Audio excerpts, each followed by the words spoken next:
Before we start the episode, if the content of the show is something that has been resonating with you, please like, subscribe, and share this with someone who you feel may need to hear it. This helps the show grow and helps us keep bringing this content out into the world. My guest today is Kristen Schelt. Kristen's work involves understanding a perspective of reality based on fields and the idea that we are signals within this field. On this show, I've had a few conversations where we talked about the morphic field that was proposed by Rupert Sheldrake. Yeah. So this isn't the first time that we've talked about something like this, but I really felt that Kristen had a skill for teaching steps for working with this field in a way that can help us better our lives. And she's another one that I came across on TikTok. And the way she delivered her message really resonated with me, and apparently with many others as well. I think her following was 60,000 plus followers. So I know that people are not just interested, but it must resonate with them deeply. So that's why I have Kristen here. And Kristen, welcome, and thank you for being here. Hi, thank you, Jake, for having me. Yeah, and so now that I've given what I hope is an introduction that comes close to summarizing you. We talked about how it was going to be a hard one, at least for me, to get my arms around such a wide range of knowledge. How would you summarize what it is you're doing? Do you have a main teaching point that you wanted to get across to people, or teaching points when you're using your platform? Well, so I think that if I could kind of describe categories that we would all be familiar with. And you and I spoke about this, I don't know, a week ago when we talked initially. Mm-hmm. And that is during an awakening, the rhythm of the awakening, when people are being challenged by current systems, current ways of doing things. In my mind, there is a frequency dissonance, right? So if you think about the last maybe 10 years of people kind of emerging and awakening and understanding their talents differently. We talked a little bit about individuals who feel called to channel. We've talked about individuals who have actually been visited or have received specific knowledge, regardless of whether or not they channel. We've talked about people who are mediums and their forte is really communicating and helping people maybe go through and integrate different trauma. For me, I feel like the best word is more of an architect or an anchor. So where I naturally gravitate towards is toward understanding the structure of a dimensional reality with the field, the general field that we all have access to, being consciousness as the basis of that. And so a lot of what I talk about might sound more generalized. And that, I think, is intentional and on purpose on my part. And again, it's just me gravitating towards what I feel most resonates for me. You and I spoke about the fact that I tried at one point to be a medium, and that me being a conduit for specific messages for people was super uncomfortable for me. I could do it just fine, but it was something that I tried that was just really uncomfortable. So it's a bit of like, for me in the last few years, throwing spaghetti at the wall and seeing what was the best way to make use of this awakening that I was having. And so I hope that I can go back and repeat what you said. Did you say that you felt as though you were an architect in the structure of a dimensional reality? I might have misunderstood that. So I feel like what I pick up on, the frequencies, are about explaining the structure and providing a bridge for understanding that structure, as opposed to specific messages about potentials in the field. And when I say potentials in the field, I mean things that are going to be happening, and helping us understand maybe our origin story through an interstellar narrative, as opposed to just, emerging from cave people or Neanderthals. So for me, it's more about helping people understand and adopt a dimensional understanding of reality and what that means for, an average human every day. Okay. And in your content, at least the ones that I was able to digest, you talk a lot about the concepts of coherence and relationship. And we even discussed how you could kind of define these in relation to 3D, 4D, and 5D realities. Could you, in your words, define those terms, the way that you speak of them, coherence and, well, specifically I was talking about coherence and relationships, but you talk about coherence and resonance quite a bit. Could you explain what those mean? Yes. So resonance is based on the frequency that is your baseline. And it is, if consciousness is the field, then kind of resonance is the way that you connect with that field. And so resonance really is a matter of understanding your own frequency, which is your resonant frequency, your core frequency, understanding the frequency that you are operating from now, this moment, the dimension you're operating from now, as well as your time or temporal anchors. What words and then for... Sorry, go ahead. And then coherence would be making sure that your insides match your outsides through a variety of different techniques. I'm simplifying it, but I don't mean to make it sound as if it doesn't involve a tremendous amount of work, because it doesn't. Right. And that's kind of what I wanted to ask for anybody who doesn't understand, and I'm probably one of them, when we're talking about the frequency that our baseline frequencies as kind of a basis for what our resonance is. What words, what like common everyday words could we use to describe our frequencies? I'm thinking I'm generally let's say I'm anxious or I'm angry. Are those the words that come to your mind when you're describing yours or someone else's frequency, or is it that simple, or is there more to it than that? I think it's that simple. Okay. So it's about noticing your moment to moment baseline. What kinds of feelings are in your body? Dominant feelings most days? What are the loops that you notice yourself running through? And what is the state of your nervous system? So checking your environment around you can also be helpful in terms of how people are responding to you. So when I say frequency, I mean it to be less of a certain association with a Hertz number, right? But the best way, like you said, to understand your own is to really have a good sense of your emotional, mental, and physical state. And you can do that by deeply tuning into yourself and observing your environment. Ultimately, the outside is a mirror of your inside. Right. And the reason that I ask that is because in this certain brand of spirituality that seems to be growing, or at least seems to be talked about more and more, almost in the mainstream, you'll hear words like these get thrown around a lot. And I know that I was always uncertain about something like frequency, because like you said, you associate that with like a Hertz measurement or whatever. To understand it at a simple level like that is helpful to me. You made a video that discussed the idea that resonance is the compass and neutrality is gravity. Do you remember that one? I know you make a lot of these, but if I were to put that to you, if I were to say, could you explain to me the idea that resonance is the compass? What does that mean? It sounds like me. So resonance is the compass. I think that as humans, we have been given the gift of time to figure out what resonates with us. We've also been given a template from day one as a starting point. If you think about what's considered a normal economic system, if you consider what is a normal familial system in the United States, okay? That's your template. The people that you're around, your family, your siblings, those are your mirrors from day one. And so in testing resonance can tell you the direction to go, but it can't tell you what you keep and what you let go of. That's free will. Does that make sense? The what you keep and what you let go of, I know that. What do you mean by that? So if you think about resonance in terms of what I know between the ages of 5 and 10, what do I know? What's my environment? I'm probably seeing in the United States a system of a 2-parent family, probably heterosexual, and I'm using general normalized kind of value demarcations in our system. You may or may not agree with them. Perhaps you have some siblings, attempts to stay married. The degree to which you allow yourself to examine those things and go beyond them is your attempt to test resonance. Does that make sense? More so, resonance is what is true for you, but you can go outside of that. Am I grasping it? I think at its core, it's what aligns with you in your true nature. And the degree to which that aligns with the template that you are given is up to you. The degree with that what thing would align with your true nature?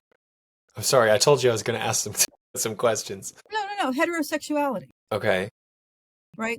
that as a model for how we are, right? There is certain specific values associated with that. Or even, and maybe I'm taking some really hot button ones, even faith in a God, right? So these are very traditional templates that are given to children from a young age. Yes. And a human being is meant to use those as a way to understand what works for them and what doesn't, through contrast, through friction. Okay. Because when I think of resonance, I'm always thinking like, well, that just lines up with me. That jives with me. A lot of times I'll say, oh, that message resonated with me. So in my mind, thinking, well, that's not necessarily true, but true for me. So I guess I'm confused about how to relate it to the field in general. Or maybe this.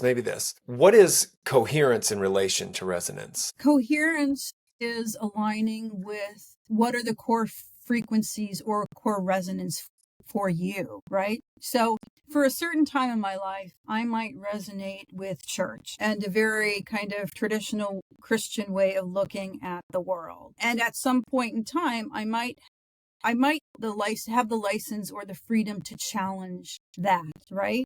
I don't feel like I have free will to do anything with that. And at some point, there might be some sort of dissonance that I feel in my life, right? I'm angry. I don't agree with half of what's being said during Sunday church, yet I don't speak up. My church says that, only heterosexual relationships and marriage should be between a man and a woman. I don't really believe that, but I don't speak up. Over a period of time, there is dissonance through friction that's built up. Your opportunity as a human to become more in resonance and ultimately in coherence with your entire being is if you feel like you have the freedom to challenge those things. What happens if you don't? And again, I'm using an example that probably is a little bit more hot topic for people than what you talked about, just like kind of jiving with a certain music or, a certain artist. But the degree, and I guess, resonance and dissonance, it's good to kind of compare those, right? The degree to which you are allowed to use polarity to explore resonance and dissonance gets you closer to coherence. The degree to which you're allowed to explore those things gets you closer to coherence. And coherence was when your outer world aligns with your inner world. Is that how you were defining that? Yeah, yes, generally. Okay.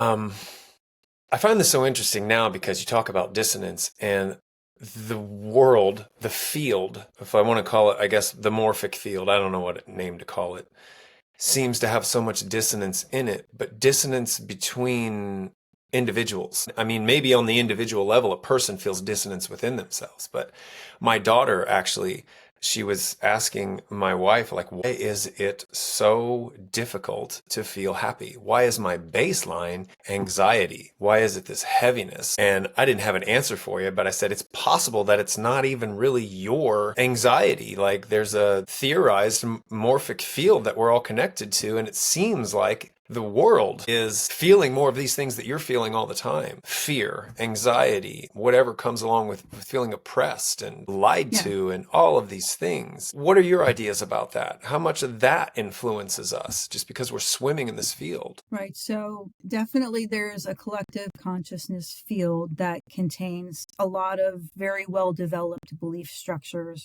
egregores, and depending upon the human being, so there are individuals who are born who are much more intuitive and the veil is thinner. And so they have the ability to be much more sensitive and naturally pick up the collective energy more so than other people. That's, it's just a common thing that we're seeing even more. I believe personally that the kind of prevalence of autism is a degree of sensitivity that is evolution building in what's been missing collectively for so long. So, with your daughter, it depends. So first and foremost, always listen to what your body and your emotions and your mind is telling you. But it's also good to know the degree to which you feel the sensitivities of the collective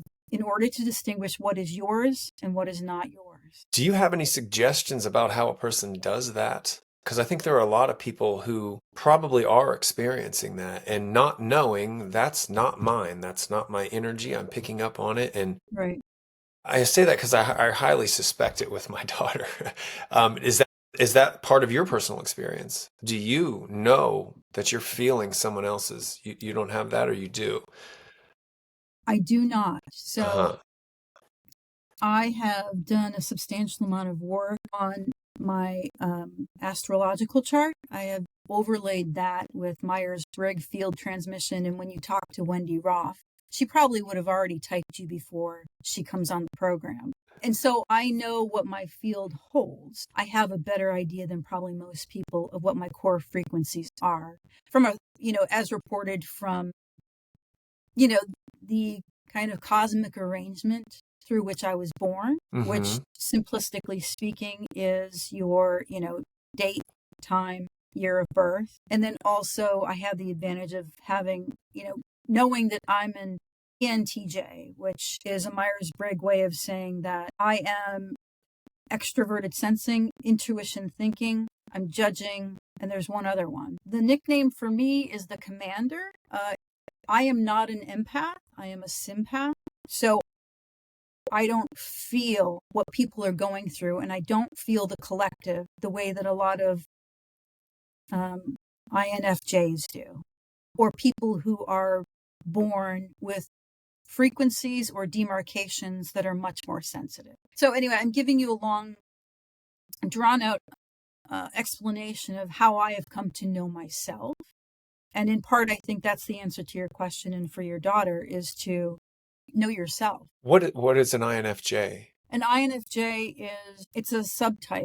Myers-Briggs created 16 different subtypes that allow you to understand a person's preferences for how they process the world. And they are stable, and they can help you quite a bit to understand yourself. So one hallmark of my type is that when put in a situation of leadership, the first thing I always do is to figure out the purpose of every individual. And that is absolutely me. Wendy, on the other hand, would try to figure out how everybody could contribute meaningfully. So my point is that knowing something as simple as that can help you not only understand yourself, but then understand generally, because people will signal to you what they are. Like Joe Rogan types who talk a lot about having one experience with God or one alien experience and then kind of knowing everything are a certain type of person, right? It's a very popular type of category right now. Anyway, the point is that understanding yourself through tools like that are as important as cultivating habits that allow you to understand your personal field. And most importantly, because they help you understand where your personal field stops and where the conscious of the collective starts. And what was that chart? It was Myers. What It's was that called? Myers-Briggs. Myers-Briggs, and it's like a measuring tool for your. I mean, I don't want to say personality type. Do you know what I mean? Your field, Okay. your personal field. Okay, just for people hearing that, I've never heard of that before. I guess what I want to get at is having an understanding of this. What do you think the first or most basic thing someone should understand that they could take and use information like this to help guide them through their lives? I mean, we're energetic beings. We interact with this field. We're, as you say, signals for the field. What types of things what tools can they use to, I guess, think about themselves in this way and help guide themselves through life? Like what do you do? Well, I think the first thing is to really intellectually understand a dimensional and field-based way of the world, right? So if you I feel like I'm about to say, do you accept Jesus Christ as your Lord and Savior? No, it's not like that. But I think that it does mean that you need to intellectually understand a dimensional reality. It doesn't mean you have to memorize the dimensions, but you have to understand that consciousness is the basis of everything. And what we know about our world, like gravity, is an emergent property of the consciousness that we are tuned to on Earth. So we're only stuck on this earth because of frequencies that we have. And that then gives us a baseline thread of commonality between everything that is subjected to gravity, right? Because we Yes. all have that frequency. We all have that frequency. Rocks, trees, anything that's subjected to gravity has a common frequency. And so I'm just trying to give you an understanding of what it means to accept this as big T truth. And so if you start at the most basic level and you say, yes, that seems plausible to me, I think that there is something to that. And the most effective tool that I ever had for understanding what consciousness is was when I did an exercise years ago, and it's a common meditation exercise where you close your eyes for 30 seconds, you breathe deeply, and then you are asked to just watch or notice the thoughts that are going by. You've probably done that. We all have. And then ask yourself who's creating the thoughts and who's watching the thoughts. And that gives you a sense of... For me, a light bulb went off. I was like, that's a damn good question. I was like, oh, that's what it is. I am both the creator and the watcher. And for me, I'm sharing this with you because that was a moment where I was like, it was very easy for me to then go, oh, yes, like the field is consciousness. Yes. And I feel like saying that to you does more to explain the field of consciousness than anything else I could have done, any charts I could have put up. Yeah, yes. And that I do understand. And I think a lot of people understand as well. My challenge, and I think a lot of other people's challenge is then, okay, I get it intellectually. I've even maybe experienced it for brief moments. What do I do with it as I move out into the world and interact with everyone else? Is it to try to stay tapped into that space in which you're just always aware that you are the observer and the creator, that you're creating every situation that you are faced with in life? Yes. Okay. So the second thing I would encourage anybody who wants to really embody this as a way of life is to embrace the kind of 7 universal or hermetic principles. The first one of which is everything is mental. The mind is all, not the brain, but the mind. And so that will give people a framework. And I'm sharing with you just how I organize it intellectually. So And that, yes. I was just going to say that I've heard, and that makes sense to me. That's really not, to me, hard to accept. That, yeah, you get taught from a young age that materialism, things are material, there's actually solid things, is the, I guess, the ultimate reality. But to come to a knowing that that's just not true, that it's coming from a more subtle energetic field and trickling down and condensing into this, I guess, illusion of physicality and materialism is probably what's going on, and what science is also saying now. So there's a baseline. So, right. And so if you... Sorry, go ahead. There's a lag. I keep interrupting you. Go ahead, and I'll just shut up and you keep going. So if you then take and you accept that all is the mind, and that means that everything begins in consciousness, right? The universe itself is thought energy at scale. Okay. Thought energy at scale. The scale part being that could you explain that a little more? So your own thoughts are important to your own field. If you take your field out a little more to your community, to your work, the 100 people in your community, your thoughts increasingly become less important the higher up you go, right? That's why it's very difficult. It's very difficult to have large scale change without large scale thoughts. The most control you ever have is with your own field. And your thoughts, they're not private daydreams of sorts. They are structured fields that you have access to. So the way that you think about your health, the way that you think about money, that all affects how you experience the world. Yes. But then you have to give consideration to the system that you live in and how that thinks about money. What then, with all of the changes that have happened and all the changes that seem to be on the horizon, and one of them that I'm thinking of right now is this seemingly impending digital ID that was just introduced or passed in the UK. I think it's happened in Vietnam too, where if it were to pass, you could just just be shut off with the push of a button. They could cut your access to basic needs for living. And so in the UK, I think I heard the Prime Minister say, you will have to have this to work.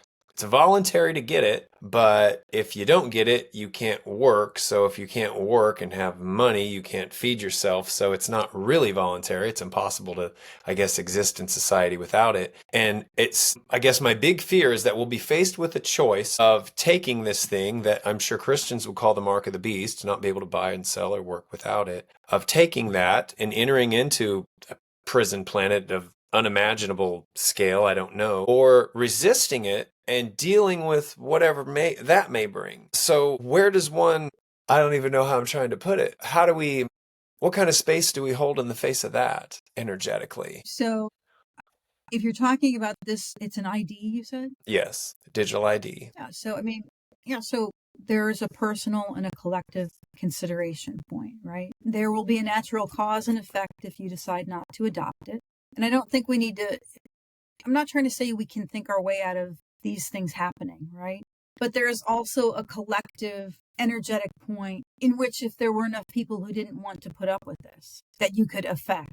But are you suggesting that you don't want to, but you're going to be forced to? It feels like almost an impossible choice to make where, and especially since I have children. So short answer, yes. I don't know what I'd do. Yeah, I think a lot of people are going to be faced with that. It's easy to say before it gets here. If it got here, I didn't think it was going to be passed in the UK, and there's a lot of resistance to it. It just made me start thinking about that idea of the morphic field, and if enough people project that out, that energy of resistance, would it somehow unfold the result of it just somehow going away? I mean, because it doesn't seem like the protests are doing anything as of now. It's moving forward anyway. They're not concerned with what the people want. And I feel like it's headed our way in the States. So I wondered what someone who had a perspective like yours, if, say, you knew that was coming, where they could shut your livelihood off because of, say, you've probably heard of the social credit score that may be going on in China. I've heard different reports about it, but where, depending on how you've behaved in society, on social media, whatever, they can, shut off your access to your bank accounts or not allow you to purchase this or that. If you were faced with something like that, how do you exist in the face of that? What would you draw on? If I personally felt like I had a strong feeling of I don't want to do that, I would then consider the strength of the belief system that got it here to begin with, right? So, it's like capitalism, right? The intent of capitalism was to concentrate large amounts of money into a small number of people's hands and to extract resources. Now, that was the point, and it's succeeded. Yes. Now, you could argue for the last 50 years it was sold as beneficial to us, and people could say, well, I didn't know it was going to have a disparate impact on so many. But I would say that this is going to sound like I'm blaming people. But if people want to participate in their lives, they have to start discerning what they want from what they don't. And I feel like we are coming out of maybe a modern sleep where everything was just kind of churning along and we only had half an ear to really what was happening. And people are saying things like what you said. They have extreme concerns about the degree to which we are being surveyed, the degree to which we are being strapped to a system that, I don't know, for lack of a better word, feels like slavery and feels like I am only worthwhile because of my production. All of that is valid. But to say that I don't know how we got here, I don't know if that's valid. Right. No, I agree. I understand that. I think it's better to say we weren't paying attention. Mm-hmm. And now that we And are.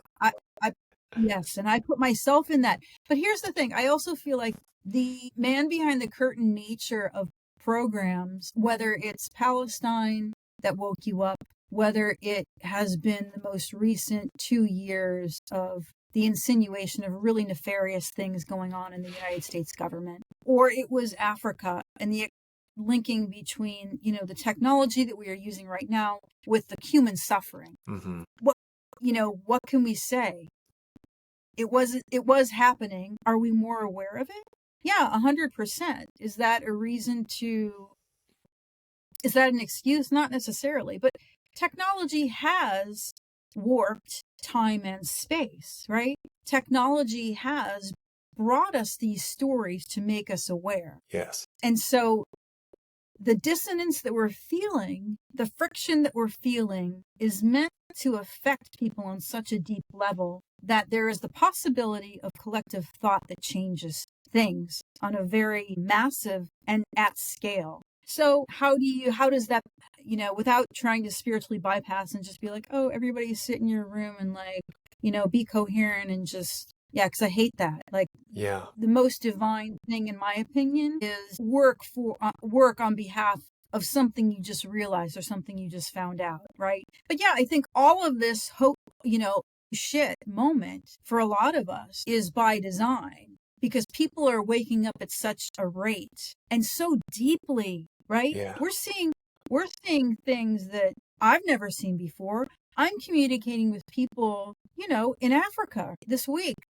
yeah. I wasn't doing that 10 years ago. So there is a tremendous amount of truth being exposed via technology, right? So you've got that the difference between the truth in terms of what you were told and what we're probably all hearing, which is alignment with a pure frequency in, the seventh dimension or above, right?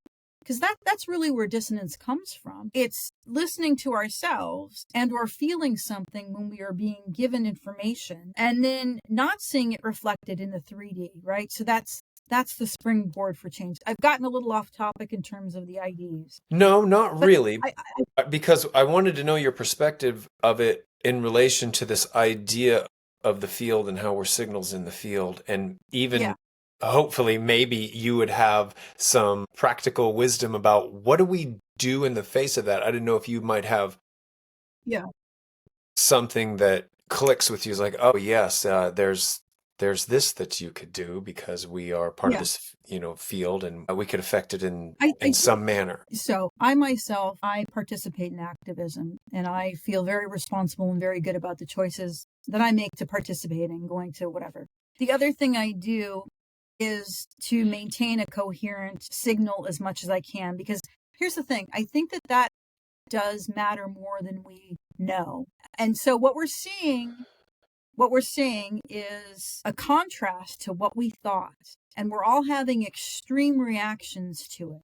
And so in the face of that, because in America, we're seeing that an administration can act in a way that is very dictator-like. But what nobody's talking about is the fact that you've got over 200 years of millions of people believing in freedom, believing in equality, believing in democracy, regardless of whether or not we really had it. We all believe that we have it. I think that that's incredibly important and it's underrated. But I do think that kind of, because that itself is an egregore. And I think that it's a really strong one. And I think continuing to have that hopeful belief is incredibly important, because I think it's doing a lot. Like, for example, I don't think things are turning out the way that, the powers that be who are trying to do whatever they're trying to do, I don't think it's turning out for them the way that they expected. I've heard of individuals who are quite powerful who are thinking about leaving the country because it's not turning out. And I think that has a lot to do with held beliefs that are reflected from a higher dimension that have to do with sovereignty and with equality.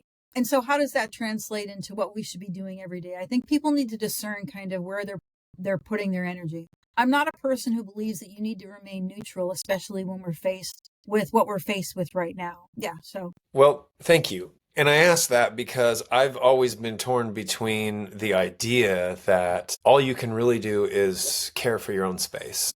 Get right with yourself, get yourself, I guess, coherent, and that will feed the field and trickle out to others. But I don't necessarily buy that if things were knocking on your door. So I just have always been torn, like how much of an activist do you become? Because what's going on is what I find myself doing is just looking at it and feeling very heavy, sometimes angry, sad, maybe even anxious about it, but not doing anything about it, not going to say a protest or whatever, really doing anything other than speaking about it. I do feel that having the conversation is important. It's necessary. So this podcast is a doing something, but I feel compelled to do more. I just don't know what it is to do. And so many others don't, because you've got kids to raise and feed, and you both parents are working for the most part, if they're lucky enough to still be together. Right. No matter what, you're scrambling, it feels like every second of the day. And if I had, my biggest aspirations is to find a way to always give people a message of hope somehow that has a practical application, something that they can do. And I'm just wondering, I always wonder what, someone like you would do. So, like I said, I do pick and choose where to spend my physical time. Here's the thing. Before the election last year, I knew who was going to be elected was going to be elected, right? And I knew that only because I knew that a huge contrast wave needed to be exposed. And you can't describe what's happening now as anything other than our shadow that needs to be integrated. Yes. And so I think that, to go into a little bit of esoterica, what are best practices for integrating shadow, right? You have to accept it.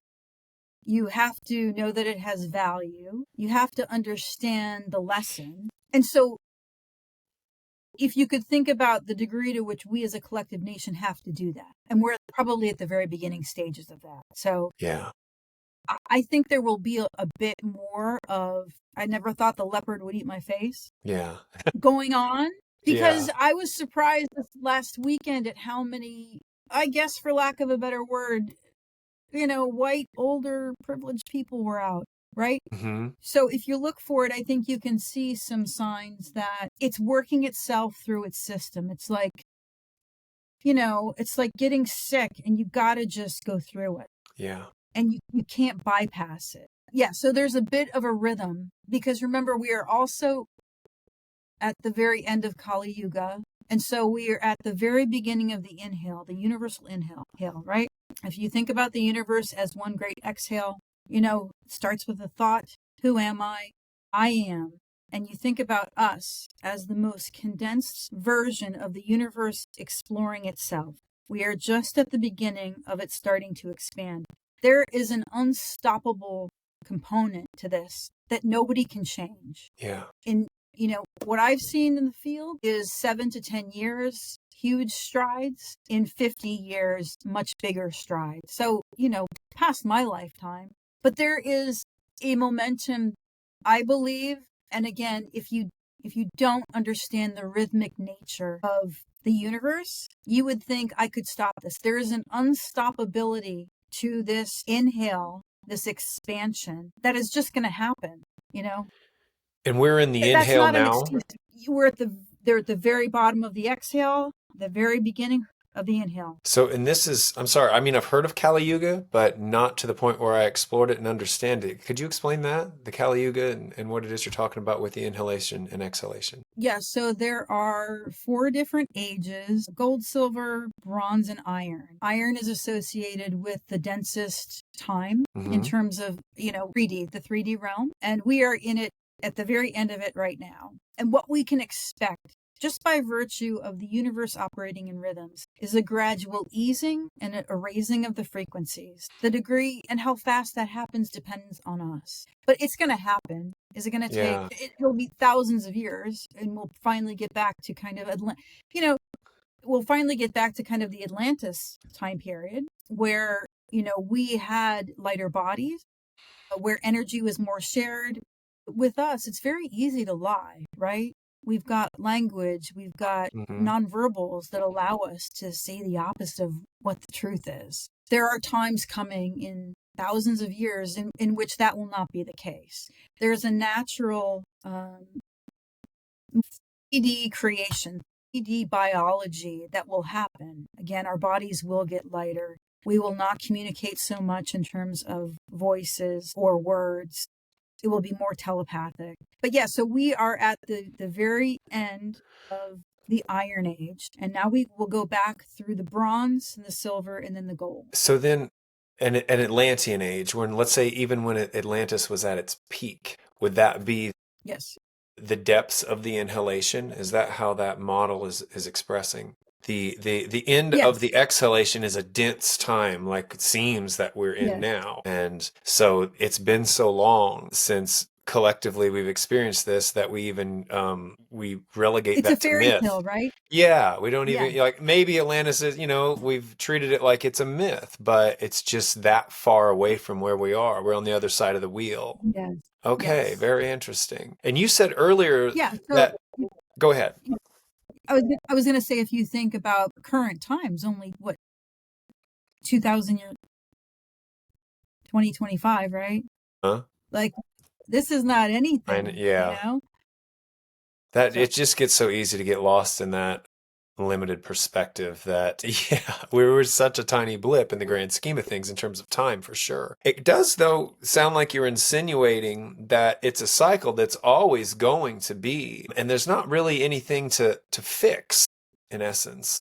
We're just going through what's always going to be, because even when we get to the right, peak and fully inhaled, it has to exhale again. And there's going to be right. the fall again. That's just a natural cycle of consciousness. Yeah, it's like, how do you fix winter? Yeah, you go through it Yeah. the best you That's the part can. that we don't like, I think. Like, we want to feel like we are in control of it. There's a certain Mm. rhythm to the universe that is just uncontrollable. Like, so there's that, right? That gives me hope if we talk about what we're looking at today. That gives me Mhm. hope. And I also feel like people need to understand that we live in nested fields, right? There's nothing wrong with knowing what's going out in the world and then making your own little field as joyful as possible. As a matter of fact, I think it's necessary. Yeah, that's funny you say that, because that's the conclusion I have come to. I'm not saying I'm good at it all the time, experiencing that joy. It can be extremely hard, but what I do is I have to shut off the world. No news, no social media, no anything. And I go and I Right. seek out things that give me hope, and I sit in my little nested field of hope. But I do feel drawn to peek in again. It's like just for the contrast. And that too, I come back to that. You're the third person recently who's given the idea that there is nothing to fix. I know you want to fight for justice for sure, and you want to fight for your family and things like that and fix the world, and we could create a heaven on earth. But what would be the point of earth if it was supposed to be heaven? Why leave it at all? And that there's really nothing to fix is what that keeps Yeah. coming to me. Conversations around, you chose to be here.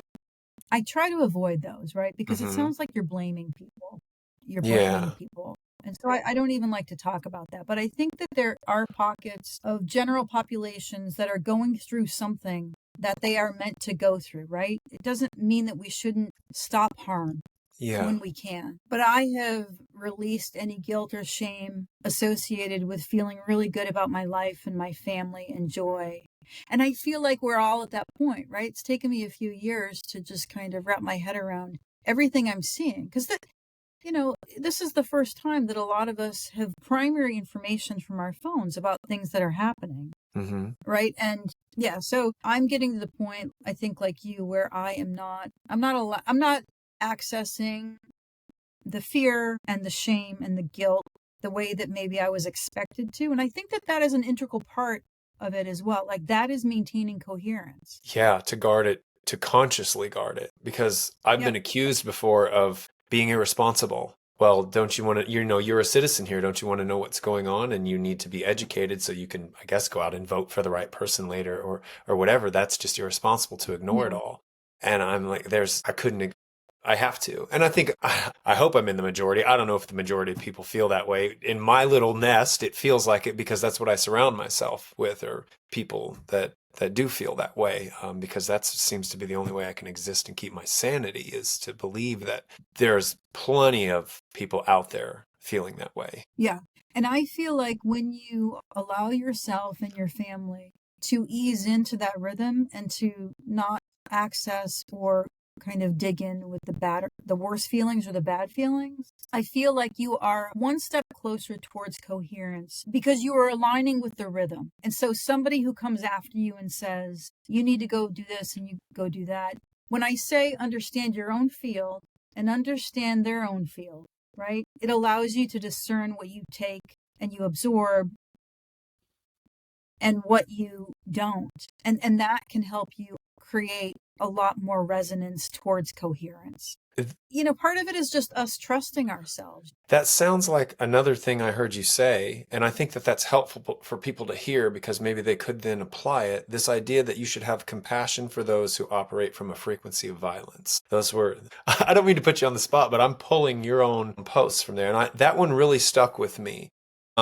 And I took notes, and like in how you went on to say seeing people as being more than their acts or more than their trauma, seeing that they do have their own trauma without accepting the acts. And you were saying what I had, and I'm going to go ahead and call it a download because I didn't try to think about it. I didn't try to figure anything out. It just came to me one day, this idea that that's probably after I had kids, how it became so easy to be compassionate and even forgiving with people, maybe not forgiving their acts, but forgiving them as a human being by knowing and remembering, well, we're all perfect babies. And then the world lays its shit on us throughout the years. And yeah, people do some heinous things, but at one point they were innocent. They were truly innocent. And that's not what the church will tell you, of course, but to just see people as that. And you could even take it farther.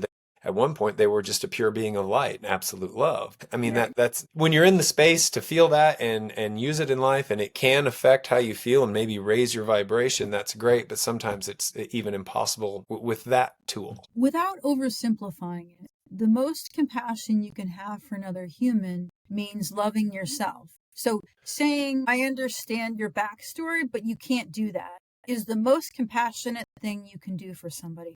Walking away is the most compassionate thing you can do for somebody because you're doing it out of love for yourself. I learned that a few years ago. Like cultivating a true understanding of who you are and literally accepting the hell out of it and loving yourself. It genuinely all starts here and radiates outwards. And I feel like we are taught to place it outwards and expect it back. Yeah. Yeah, that's a big one. I would say that recognizing abuse and pain and things that aren't good for you and walking away from it is the most compassionate thing you can do for yourself, the most loving thing you can do for yourself, and therefore the most compassionate, loving thing you can do for others. And we aren't taught that, especially as women. Yeah. So I think I remember the video you're talking about. I was trying to make the point that acts of boundary setting, acts that look like you are closing a door and cutting someone off are actually acts of compassion. I want to think one of the biggest lessons is that you cannot impose a consciousness awakening on anyone. That's the most important thing from the universe. That's the problem that the Atlanteans had. They tried to do unity consciousness. They had an existence of most people at a level 5 and above, but they imposed a consciousness as opposed to letting people use their own experiences to get there, right?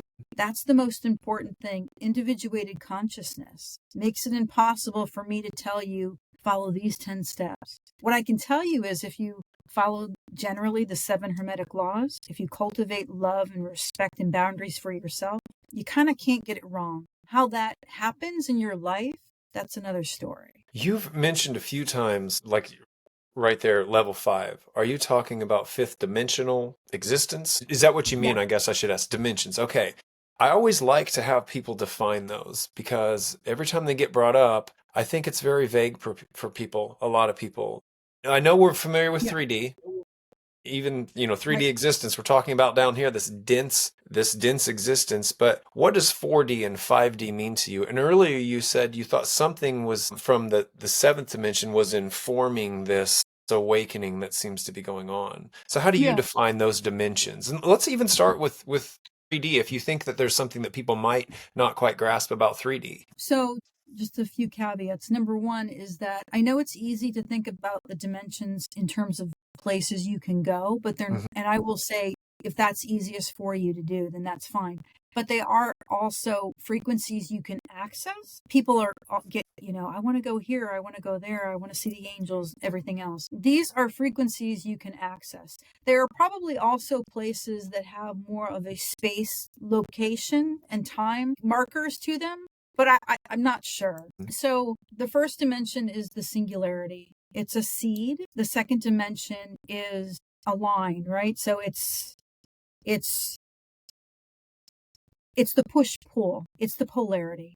The third dimension is the friction and free will that enters the decisions that you make on what resonates and what doesn't. Using time to do that, using space to do that.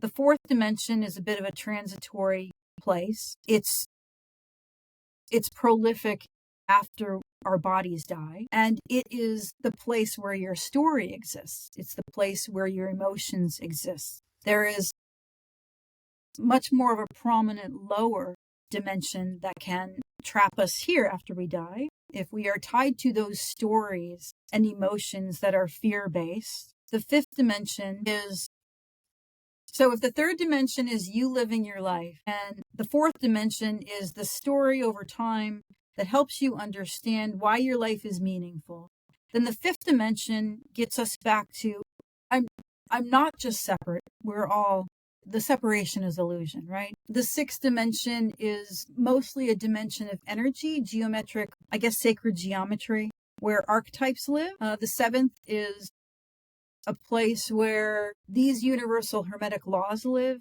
in perfect frequency, right? So anything that you can describe on this earth isn't a distorted echo of a pure frequency. So let's say, even, I don't know, I'm trying to think of one that's really horrendous. So like patriarchy, everybody would say that system has had some really awful impacts. Yes, but it's aligned with the frequency of protection. It is a distorted expression of extreme masculinity. So the seventh dimension is where we get most of the pure frequencies because it's based on the 7 universal laws. The eighth dimension then is the network that connects all of that. And then the ninth is the void. I only go up to 10 dimensions just because I have this weird thing with numbers. Ever since I was a kid, I've always thought that the numbers 1 through 9 were really so magical and beautiful. And specifically, 3, 6, and 9, which I'm sure you're familiar with that, the beauty of 3, 6, and 9. But if you think, when I was a kid, I remember thinking, oh, 1 plus 1 is 2, 2 and 2 is 4, 4 and 4 is 8. So you've got 1, 2, 4, 8. 8 and 8 is 16, which if you add those is 7. 7 and 7 is 14, which if you add those is 5. You've covered them all except 3, 6, 9. Yeah. I always thought that was weird from the time I was like 8 years old. I'm like, does anybody else in the world notice that? So I stick with that because it makes sense to me. I've also realized over the last year that there are 3 trinities associated with the dimensions. The trinity of 3, 6, 9, the trinity of 2, 4, 8, and the trinity of 1, 5, and 7. So 1 is the singularity. Think of it as the seed, your life. The fifth dimension is every possible life based on every possible outcome, all parallel lives you could have lived. And the seventh would be that same thing, but all possible universes. 3, 6, and 9. 3 is where we use polarity to create form and matter. 6 is the sacred geometry and the archetypes that help us do that. And then 9 is the void where source exists. And then 2, 4, 8 is kind of a similar story. And that's just something that I've always known. I've never read it anywhere. I just know that there are 3 trinities, and those 3 dimensions are important. They are important to each other. I'm starting to wrap my head around, previously too, but with this conversation as well, this idea of dimensions not being a place, necessarily a place where you would go. And maybe not even like the up or down hierarchy. But when you mentioned that the fifth dimension is, I guess we'll say, a frequency in which you start to understand that we're not individual, we're all connected. That I can see how you could start living 5D in the third dimension. How you can pull those characteristics into your 3D living. But so then, what were the characteristics of the sixth dimension? Were those the archetypes? Yeah, so those are where sacred geometry, it's mostly energy, archetypes are created. How could you access that and apply it to your life here in the 3D? How does that show up? Do you know what I mean? Go ahead. Yeah, so to bring more of that into your life, you could meditate on a platonic solid. Mm-hmm. Tetrahedron, a dodecahedron, anything that is And if you don't know what those are, then look them up, and whatever seems to like strike your fancy, like that's what you should be meditating on. The other way to do it is so if you take a look at tarot is the mystical way to understand the sixth dimension. It's based on 22 major arcana, which are the major archetypes: the Fool, the Magician, the High Priestess, the Devil. If you're interested in understanding the six dimensions, those are two things that you could use in this realm that are reflections of the sixth dimension. Archetypes in general. So one of my first deep meditations I did a few years ago, when I asked for inspiration, archetypal inspiration for myself that was in line with my own core frequencies or source frequencies. And it was a beautiful meditation, only took a half hour. And at the very end of it, and I wasn't familiar with, and still not very familiar with goddesses and gods. I saw the word Artemis written, just a flash in my meditation. But then I did some research on what Artemis was, and I was like, oh, well, that makes sense, right? So she's a protector of children. She is kind of androgynous. She never married. It's very much akin to and aligned with kind of who I know myself to be. And so I have taken that and put it in my kind of purse of things that I know about myself, inspired by Artemis, right? So there are a lot of different ways that you can work with the 6D while you're here, to understand it more fully, to embody it, and to help you understand how you reflect it. And that's what I was going to ask. How would, if I meditated on, say, a pyramid? That was the thing that popped in my mind when you said just choose a solid. I meditate on that, and how would it then inform how I may go about living? Am I theoretically going to see patterns in my life that have, 5 points if it's a four-sided pyramid? And do you know what I mean? How does the shape then manifest in your life that you can relate that to, say, the pyramid? How does that work? So if a pyramid appeals to you, pull that thread.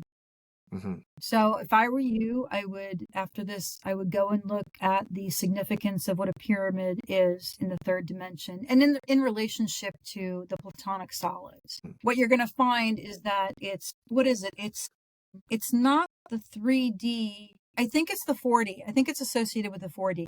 Anyway, you will find a ton of information that will help you understand why you are gravitating towards a pyramid. One thing that stuck with me during one of I forget what it was, maybe it was a class by Dr.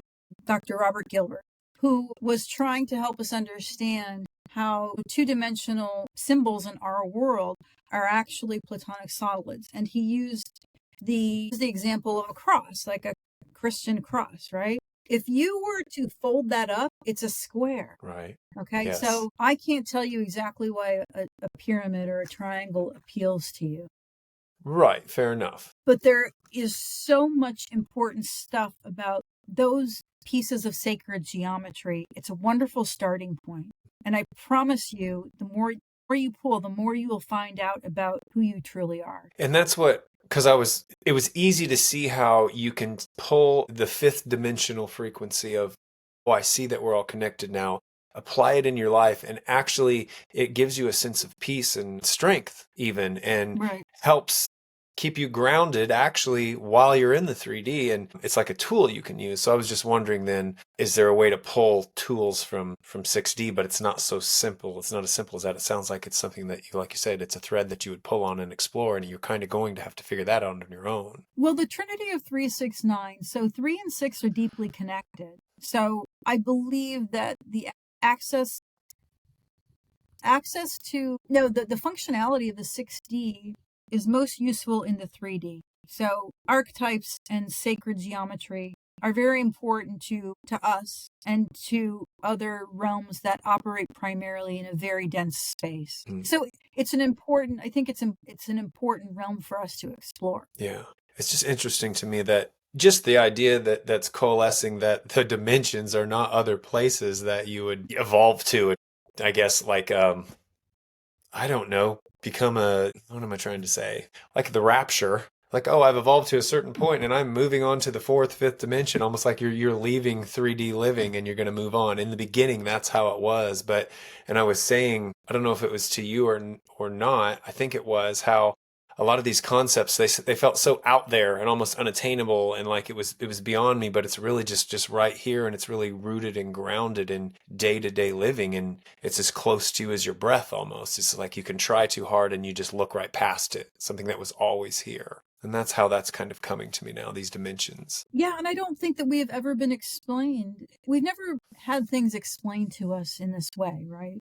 Things like deja vu, things like having time be reciprocal, meaning that if you understand that the field is full of potentials and you can lock on a potential, and then you can make that no longer become, it's the effect reaching back so that you can get to it. So I think that a lot of things that I experienced when I was a kid, small brushes with ghosts, we explain away, right? When we should be explaining them in terms of like deja vu, that's a combination of like the seventh dimension. And here's why that's meaningful. And here's what that means about where you're operating from, right? Wouldn't it be great if we could all have very real examples? The problem isn't that we have intellectual thought. We have intellectual thought around these things. The problem is that we don't have practical thought around it. Yeah. And the other, the hermetic comes from, meaning closed off or sealed, right? Hermes, I forget what it means, three Hermes, but Hermes and Thoth actually are the kind of genesis of these seven hermetic laws, which means sealed off, initiatory, right? Kept hidden, kept secret. Even in esoterica, where everything should be available to all people, there's this mystery school kind of sense when you finally get into how it used to be. Yeah. And it's because it's easy to take class after class and understand it intellectually. And I'm trying to just have practical examples more often than not for people. Yeah. Because the more I got into it, the more I was like you can literally use the past and the present. Like if you intentionally go back and relive things to help integrate shadow, like that's a strategy, that's a tool, right? That's an advanced tool, and you're using the fourth dimension to do it, right? So if you think of modern psychology and even therapy, they're accessing, or a lot of their tools and strategies kind of access different dimensions to promote healing, but we don't talk about it like that. Right. And that's always my big hope, is to try to take things like this that are, I think in a lot of people's minds it's still nebulous. It's like I kind of have a grasp on it. I don't really know, even when I do get to understand it, I don't know what to do with it. And I'm like, there's got to be a way. And I think more and more people are talking about it. And that's got to be the first step. Have the conversations about it and talk to people who've been using these things in their lives, and maybe they have some tools to pass on. Yeah, I know we're bumping up against 4:00, but I had written out like 4 really quick things. I can't find them. Were they tools? They were. What I need to do is I need to just put all this together into some sort of Dimensional Living 101 book that's like cheap and like 30 pages or less. That's like, okay, here's what they are, here's what to look for, here's how to develop that, here are some things to do if you notice you're having a bad day. Notice your thoughts, your feelings, and take 30 seconds and here's how to get yourself out of that by accessing a different field, as opposed to the really long meditations and the really long affirmations, which quite frankly, I've never, I call myself back from all time and all places, and my intent, all these long paragraphs, they lose their meaning. It could be like these simple, powerful things that are important to you. Simplicity, directness, clearness, clarity is what the universe and what your field will respond to, right? Yeah. And doing it every day. That's the easiest way I can suggest to participate. Speaking of tools that you have brought into the world, and I didn't tell you I was going to bring this up, but I do want to mention what you have created with the Etherwell drops. I know I don't mean to put you on the spot and have you plug it, but I think people would want to hear something like that. What are these Etherwell drops that you've created? How do they work? Yeah, so I got turned on to, I started following I started pulling the thread on the work done by a physicist by the name of M.T. Keshe, Keshe. And right before the time of COVID and during COVID, he was creating structured or charged matter. It's called gas in a nanosolid. If you think about, we've got solid, liquid, gas, and then GANs, which is plasmatic activated material. I essentially learned from him how to make GANs, which when it comes in contact with distilled water, has a charging or a structuring effect. The water that's produced acts as, for lack of a better word, a tuning fork, whether you ingest it or whether you just keep it in different containers around your home. And I made 3 kinds, and we can, go over how to make it. It's available out there on YouTube. It took me a while to make it, and now I sell it through Etherwell.co, which is meant to be a brand that will offer consciousness expansion tools, of which these drops are the first of the tools that I'll be offering. And so I did a little bit of testing when what happens is that the interaction that you create between 2 elements will form a white snowy material, and it will have a signature frequency according to whatever the metals that you use. So the 3 that I made were CO2, carbon dioxide, zinc, and copper. Carbon dioxide is good for nervous system regulation. The zinc is good for emotional regulation, and the copper is good for overall auric and biofield energetic regulation or energization. And I did a little bit of testing, and then I launched it, and then I've just had so many people, at least 40 or 50 emails from people who have used it in ways that I never thought of. Because there are typical ways you can use it, meaning you can use it every day to ingest it. You can put it in a spray bottle in the sprayer room if you're right before your Thanksgiving holiday, to just kind of anchor the frequency that you want. But the great thing about this water is that you infuse it with your own intentions, right? So whether you call it praying or just saying a mantra over it, because water remembers, water will carry a charge, it will carry structure, and it will carry your intention. And I've just had the most wonderful response from people who really like it and who are using it for everything from amazing results with kind of bringing plants back to life and growing plants to emotional detox after the death of a husband. And so I am really energized and happy with the response and the experiences that people are reporting to me. Because your only hope is that it is as effective for the people who buy it as it has been for you. And I'm so happy it's been even more effective. The customers are so creative; they found so many ways to use it. I'm like, oh my gosh, I never would have thought to use it that way. So that's what I started offering in August, and will continue. Building that out. That's great. That's awesome. I had never heard of anything like that. And that's etherwell.co is where people can look for that. Yes. Okay. If people want to reach out to you and contact you, what's the best way for them to do that?